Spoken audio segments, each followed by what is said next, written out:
Ayer, viernes 12 de diciembre, el SP500 empezó a tener una caída repentina que nadie se explicaba, pero te voy a dar con datos tanto técnicos como cuantitativos por qué ayer el SP500 llegó a una zona donde tenía un muro de opciones, donde había millones de dólares colocados y por qué justo ahí empezó a caer. Así que si quieres saber cuáles son los puntos relevantes para esta semana, también quieres saber cómo va a funcionar Bitcoin en los próximos días y cuáles son los posibles escenarios, quédate hasta el final del vídeo porque hoy te lo explico.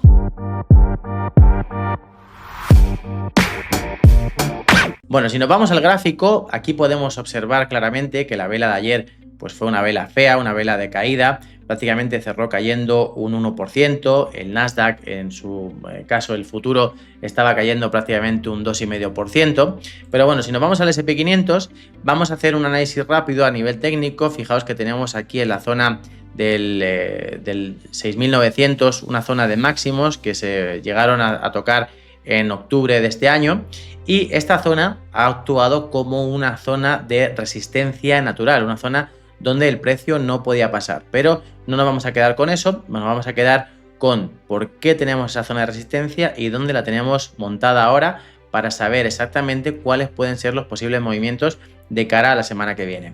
Por otro lado, tenemos ayer una zona donde el SP500 se paró, la zona del 6.800, y esto no fue casualidad.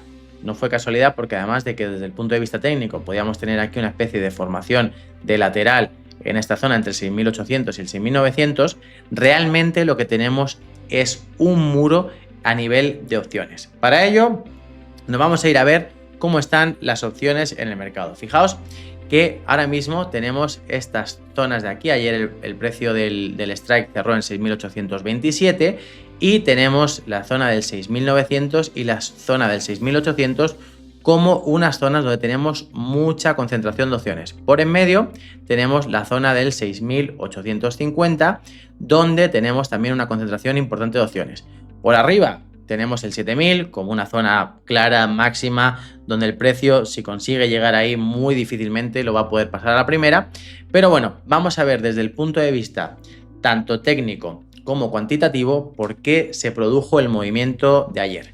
Nos vamos a volver al gráfico. Fijaos que tenemos aquí la zona del 6.900, la zona del 6.800, y vamos a ver realmente en el mercado de opciones qué es lo que teníamos y qué es lo que tenemos para el próximo vencimiento. Fijaos, aquí tenemos las opciones call que tenemos en el mercado, y fijaos dónde tenemos más concentración, más volumen en las call. Tenemos en la zona del 6.850, el strike 6.850, y después por volumen el 6.900. Si esto nos vamos al gráfico, lo vamos a interpretar como que es una zona de resistencia, es una zona donde hay muchas call vendidas y donde los dealers no quieren que el precio pase, con lo cual para protegerse lo que hacen es vender el subyacente, en este caso vender el futuro del SP500. Nos volvemos a ir aquí al gráfico. Fijaos cómo la zona 6.800 ayer actuó como zona de soporte, y para ello vamos a ver de nuevo qué nos decían las opciones. Si nos vamos a la zona de puts, fijaos donde tenemos la mayor concentración de volumen, y tenemos aquí en la zona exactamente del strike del 6.800 donde tenemos la mayor concentración de opciones. Por eso ayer el SP500, cuando llegó a esta zona, realmente se paró. No se paró porque sí. Los mercados no se paran y se mueven y suben y bajan porque sí, ¿vale? ¿Cuál fue el catalizador ayer realmente y por qué esto no siguió subiendo? Aparte de lo que hemos visto en las opciones, que teníamos aquí, cuando llegó al 6.900, teníamos aquí un papelón de opciones, teníamos un montón de calls, teníamos un muro donde los dealers, si ese precio se superaba, empezaban a perder dinero, con lo cual empezaron a vender. Pero siempre necesitamos un catalizador. El catalizador ayer, ¿cuál fue? Bueno, pues básicamente fue el que ha sido durante toda esta semana. Oracle, ¿vale? Oracle es una empresa que tiene, pues, está muy ligada a la inteligencia artificial, a los centros de datos, y ayer, pues de nuevo, volví a decir que Fijaos la caída que tuvo el miércoles tras presentar resultados, porque decepcionaron muchísimo al mercado. Y ayer de nuevo pues volvieron a decir que nos esperarán beneficios todavía de los centros de datos hasta dentro de unos cuantos años, por lo menos 2027, y eso pues al mercado realmente no le gustó. El mercado está muy preocupado con la inteligencia artificial, piensa que hay mucho dinero invertido en inteligencia artificial y realmente le preocupa que llegue a ser una burbuja. Entonces cualquier noticia que sea mala o sea que no da beneficio directamente a la inteligencia artificial con respecto a la cantidad de miles de millones que hay invertidos en ella, pues realmente el mercado no se lo toma bien. Con lo cual, pues fijaos cómo ayer lo que os comentaba, el SP500 con este movimiento de Oracle, si lo vemos en gráficos más cortos, en gráfico de una hora, fijaos que ayer en la apertura, a las 3:30 de la tarde, hora española, fijaos que a partir de las 3:30 fue la apertura y a partir de ahí subió ligeramente, y a partir de que Oracle comentó este tema, no paró de caer hasta llegar a la zona donde tiene el soporte natural, el soporte cuantitativo, que ya hemos visto aquí que lo tenía en la zona del 6.800, donde tiene la mayor cantidad de volumen concentrado, la zona del 6.800. Fijaos que el volumen que tiene de puts es prácticamente el doble que en cualquier otro. Por debajo que tenemos, siguiente soporte natural, lo tenemos en el 6.750, ¿vale? Si nos volvemos aquí a ir al gráfico y nos vamos a poner en gráfico diario de nuevo, la siguiente zona donde se podría parar el precio de cara a esta semana sería la zona del 6.750, ¿vale? En este rango es lo más probable que nos estemos moviendo. Las opciones están descontando ahora mismo una volatilidad implícita de aquí al vencimiento de este viernes, el vencimiento de la cuádruple hora bruja, que es cuando vencen las opciones trimestrales, de más o menos un 1.7% de movimiento, tanto al alza como a la baja del SP500. Eso quiere decir que se podría mover 120 puntos para arriba o para abajo, con lo cual nos daría desde aquí para arriba llegar a la zona de máximos de nuevo, y de aquí para abajo, si le restamos 120 puntos, nos iríamos prácticamente a la zona que tenemos marcada aquí en el 6.750 o un poquito más abajo, ¿vale? Súper importante. Esta semana no va a ser una semana normal, es una semana donde tenemos vencimientos a final de semana. El viernes vencen en la apertura, vencen la mayor porcentaje de opciones en el SP500, y durante la sesión irán venciendo el resto de opciones hasta al final en el cierre, donde tendremos todo vencido. Será un momento donde tendremos seguramente muchísima volatilidad y tendremos que estar pendientes para ver cuáles son esas zonas.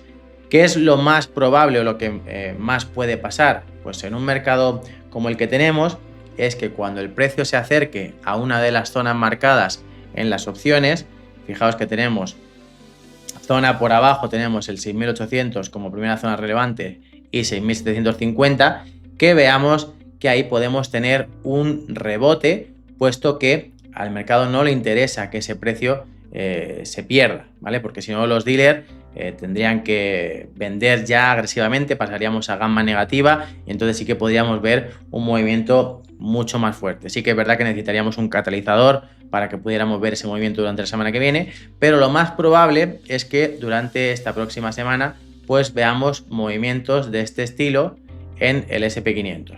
Con lo cual, la máxima probabilidad que tenemos es de cortos en la zona del 6.900 y de largos en la zona del 6.800. Y ahora, por otro lado, ¿qué es lo que está pasando con Bitcoin y qué podemos esperar de Bitcoin? Bueno, Bitcoin ha tenido una racha muy mala, ha tenido una bajada muy importante debido esencialmente a dos factores. Uno ha sido la marcha de la liquidez, con lo cual hemos visto que la M2 se ha contraído, ha habido menos liquidez en el sistema, con lo cual Bitcoin, al ser un activo macro, aparte de ser un activo de riesgo, es un activo macro, depende mucho de la liquidez. En el momento en el que la liquidez se contrae, Bitcoin deja de subir. Y por otro lado, tenemos todo lo que ha pasado con MicroStrategy. MicroStrategy, fijaos que lo tenemos por aquí en el gráfico. ¿Qué ha pasado con MicroStrategy? Bueno, pues básicamente esta es una empresa diseño de software, pero que realmente lo que está haciendo ahora mismo es tener más del 50% de su caja en Bitcoin. Con lo cual es una empresa que es, digamos, una forma de invertirse en Bitcoin sin invertir en Bitcoin comprando esta empresa. ¿Qué es lo que ha sucedido desde el mes de octubre más o menos? En el mes de octubre se le avisó a esta empresa que si seguía teniendo, digamos, esa forma de trabajar, esa forma de operar, en lugar de ser una empresa al uso, ser, digamos, una holdeadora de Bitcoin, pues que le iban a sacar de índices tan importantes como el MSCI. ¿Eso qué ha hecho? Pues eso ha hecho una versión al riesgo a todos los fondos que tienen inversión en el MSCI de intentar sacarse estas empresas, esta empresa en particular, de sus carteras. Con lo cual hemos visto ventas masivas prácticamente desde el mes de julio hasta ahora. Ha perdido más de un 60% de su capitalización bursátil. Realmente venía con una subida estratosférica. Llevamos desde hace un tiempo pues subidas que han sido del orden desde febrero del 24, enero del 24 más o menos. En prácticamente 2 años había llegado a subir un 1000%. Esto hablamos en el año 24. En el año 25, después de la crisis de los aranceles, pues prácticamente hemos tenido subidas muy significativas de prácticamente un 100% desde el final de la crisis de los aranceles. Esto al final es una empresa que tiene mucha implicación con Bitcoin, pero realmente a lo que le afecta más Bitcoin es la marcha de la liquidez. Y para ver la liquidez, pues nos vamos a ir a la M2 y como podéis ver aquí, fijaos aquí en la semana lo vamos a ver mucho mejor, fijaos cómo la liquidez a partir de octubre, que fue cuando Bitcoin se pegó el primer castañazo, que eso ahora os voy a explicar por qué se pegó el primer castañazo, fijaos que en octubre vimos cómo Bitcoin llegó en un momento a hacer esta vela. Esta vela fue directamente por la filtración de lo de MicroStrategy. Pero bueno, si nos vamos a la liquidez, fijaos cómo se ha ido contrayendo y se ha ido sacando liquidez del sistema desde el mes de octubre, o por lo menos ha dejado de entrar liquidez, y el pico mínimo fue a finales de octubre. Ahora está volviendo a entrar liquidez en el sistema. Jerome Powell ya dijo la semana pasada que iban a meter más liquidez en el sistema. Fijaos cómo aquí lo podemos ver en la página de la Reserva Federal, cómo la liquidez ha vuelto a aumentar, ¿vale? Hemos vuelto a tener inyecciones de liquidez en el sistema. Esto para Bitcoin es favorable al ser un activo macro. Entonces, si nos vamos aquí al gráfico, vemos cómo la liquidez aquí ha empezado a aumentar. ¿Pero por qué no ha empezado a subir Bitcoin tan rápido como la liquidez? Bueno, pues muy sencillo. Porque Bitcoin aquí, en este movimiento, tuvo, digamos, una liquidación masiva de activos y los market makers, los dealers, los que dan la contrapartida cuando estamos operando, realmente se salieron prácticamente del mercado, dejaron de dar contrapartida, con lo cual las caídas se fueron acelerando. Fijaos la caída que llegó a tener Bitcoin en este día y de hecho gran parte de la caída se produjo en minutos, pero el cierre de la vela fue de un 7%, pero prácticamente se llegó a caer más de un 11% intradía. Con lo cual, ¿qué podemos esperar en Bitcoin? Bueno, Bitcoin ahora mismo parece que está queriendo dibujar un suelo. Fijaos que el mínimo de noviembre ya no se ha vuelto a tocar, no se han vuelto a hacer mínimos inferiores. Estamos aquí, podemos trazar una recta directriz alcista uniendo todos los mínimos. Y por la parte de arriba tenemos una zona de resistencia muy relevante en la zona de los 94.300, más o menos 94.500. ¿Esto qué es? Esto al final no deja de ser pues una cuña, ¿vale? Una cuña que si consigue romper al alza nos podría llevar de nuevo a Bitcoin a la zona de los 100.000 y de romperla por abajo pues nos volvería a mandar a Bitcoin seguramente a buscar uno de estos mínimos anteriores, ¿vale? La zona peligrosa en Bitcoin, ¿cuál es? Pues si se pierden los 80.000, el mínimo anterior, el mínimo de noviembre, si se llega a perder sería una zona muy peligrosa porque las caídas se podrían acelerar. Habría más pánico en el sistema, más pánico dentro de los inversores y realmente ahora todas estas correcciones están teniendo mucho que ver, primero porque no hay entrada de dinero nuevo en Bitcoin y segundo porque cada vez que hay ciertas compras de algún ETF o de algún fondo que está comprando, las carteras antiguas, los que tenían Bitcoin comprado desde hace 14 años, pues como les da un poco igual vender aquí que aquí, porque están ganando muchísimo dinero, pues están aprovechando para vender después de todo el pánico que han tenido de esta bajada. Así que este es el escenario que tenemos para la semana que viene. Tenemos el SP500 en esa zona de rango entre los 6.900 y los 6.800, 6.750 por abajo como zona de soporte más abajo, y por encima del 6.900, si se supera el 7.000, sería una zona clave para entrar en corto, para poder realizar operaciones en corto, porque es muy difícil que ese nivel se supere a la primera, por lo menos en el primer toque. Ahí sí que espero que haya una corrección, o por lo menos que los market makers o los dealers de opciones se protejan vendiendo el subyacente en la zona de los 7.000. ¿Este año veremos rally de Navidad o no lo veremos? Bueno, pues veremos a ver qué pasa después de este vencimiento y veremos a ver cómo se va generando las opciones de cara al siguiente vencimiento trimestral, que ya lo tendremos en el mes de marzo de 2026.